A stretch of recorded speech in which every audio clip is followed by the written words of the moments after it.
بسم اللہ الرحمن الرحیم۔ السلام علیکم ناظرین، شام غریبہ میں لڑکے اور لڑکیاں اکٹھے ہو کر ایک اندھیرے کمرے میں ملاپ کرتے ہیں۔ ہمارے ہاں یہی روایت مشہور ہے اور ہم شروع سے یہی سنتے آئے ہیں، لیکن آج کی ویڈیو میں ہم آپ کو شام غریبہ کے تاریخی پس منظر کے حوالے سے اہم معلومات فراہم کریں گے اور آپ کو یہ بھی بتائیں گے کہ شام غریبہ کیا ہے، شام غریبہ کو اہل تشیع در حقیقت کیا کرتے ہیں، کیا واقعی شام غریبہ میں لڑکے لڑکیاں اکٹھے ہو کر ایک اندھیرے کمرے میں ملاپ کرتے ہیں۔ انہی تمام تر سوالوں کے جوابات دینے کی کوشش کریں گے۔ ناظرین، شام غریبہ دراصل اس شام کو کہتے ہیں جو معرکہ کربلا کی پہلی شام تھی، اور جس شام کو یزیدی فوجوں نے شہدائے کربلا کے نعشوں کی بے حرمتی کی اور انہیں شہید کرنے کے بعد ان کی نعشوں پر گھوڑے دوڑائے۔ یزیدیوں نے اپنے مقتولین کو دفن کر دیا، لیکن شہدائے کربلا 2 دن بے بور و کفن کربلا کے تپتے میدان میں پڑے رہے۔ پھر تیسرے دن ایک قبیلے والوں نے ان کی نماز جنازہ ادا کی اور انہیں دفن کیا۔ خانوادہ رسول کی عورتوں کو سرعام گلی کوچوں میں پھیرا گیا۔ یہ کربلا کی پہلی شام تھی جس میں خانوادہ رسول اور حضرت امام حسین کے ساتھ مسلمانوں پر ظلم و ستم کے پہاڑ ڈھائے گئے۔ ناظرین، شام غریبہ کے بارے میں کئی طرح کی باتیں سننے کو ملتی ہیں، جن میں سب سے مشہور روایت کے مطابق یہ کہا جاتا ہے کہ 10 محرم کی رات تمام اہل تشیع امام بارگاہ میں جمع ہو جاتے ہیں، جن میں خواتین کی بھی کثیر تعداد موجود ہوتی ہے، اور جب تمام لوگ امام بارگاہ میں جمع ہوتے ہیں تو اس کے دروازے کو تالا لگا دیا جاتا ہے۔ تالا لگانے کے بعد ایک شیعہ عالم مجلس میں خطاب کرتا ہے اور اس کے ساتھ ہی مجلس کی ساری بتیاں بجھا دی جاتی ہیں، اور پھر دونوں مرد و زن مل کر شرمناک کام سر انجام دیتے ہیں، جس سے پیدا ہونے والے بچے کو شیعہ ذاکر بنایا جاتا ہے۔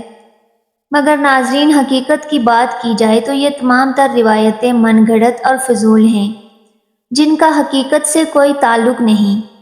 ناظرین، شام غریبہ فارسی زبان کے مرثیے میں روز عاشوراء کے سورج غروب ہونے کے بعد اس رات کی سوگواری کو کہتے ہیں۔ اس مجلس میں جو نوحے پڑھے جاتے ہیں وہ امام حسین علیہ السلام کی اہل بیت کی مصیبت اور کربلا کے بعد بچوں اور اسیروں پر جو رات گزری تھی اس کے بارے میں ہے کہ اہل بیت نے اندھیری رات کربلا کے بیاباں میں کیسے گزاری۔ اس رات اور محرم کی دوسری راتوں کے درمیان بعض اور رسومات میں یہ فرق ہے کہ اس رات کو بتی جلا کر اندھیرے میں بیٹھا جاتا ہے۔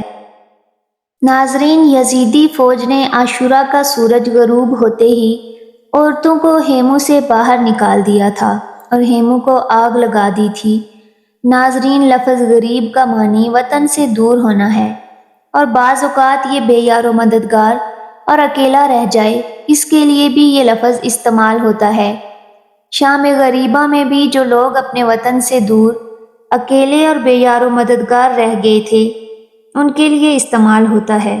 ناظرین، مظفر الدین شاہ کی حکومت سے سوگ کی یہ رات تہران میں مرسوم نہ تھی، اور شام غریبہ کا نوحہ ان کی زبان میں ہے، اس لیے یہ ممکن ہے کہ ازداری کی یہ رسم مظفر الدین کے زمانے میں ترک قوم اور ان کی وجہ سے تہران میں شروع ہوئی، اور شام غریبہ کی بہت بڑی مجلس اہل ترک کی مسجد شیخ عبدالحسین میں ہوتی ہے۔ ناظرین، شام غریبہ ایک مجلس کی طرح ہے، اس فرق کے ساتھ اس مجلس میں چراغ روشن نہیں کیے جاتے بلکہ موم بتیاں جلا کر روشنی کی جاتی ہے، اور ازدار اس رات کو جلوس یا علمبردار نہیں کرتے اور نہ ہی زنجیر زنی و ماتم کرتے ہیں بلکہ مجلس بپا کرتے ہیں۔ اس مجلس کا مقصد سن 61 ہجری میں امام حسین علیہ السلام پر اس رات گزری مصیبت ہوتا ہے۔ اس کے علاوہ اس میں یہ بھی بتایا جاتا ہے کہ اہل بیت کی عورتوں اور بچوں نے یہ تاریک رات کس طرح کربلا کے بیاباں میں گزاری ہے۔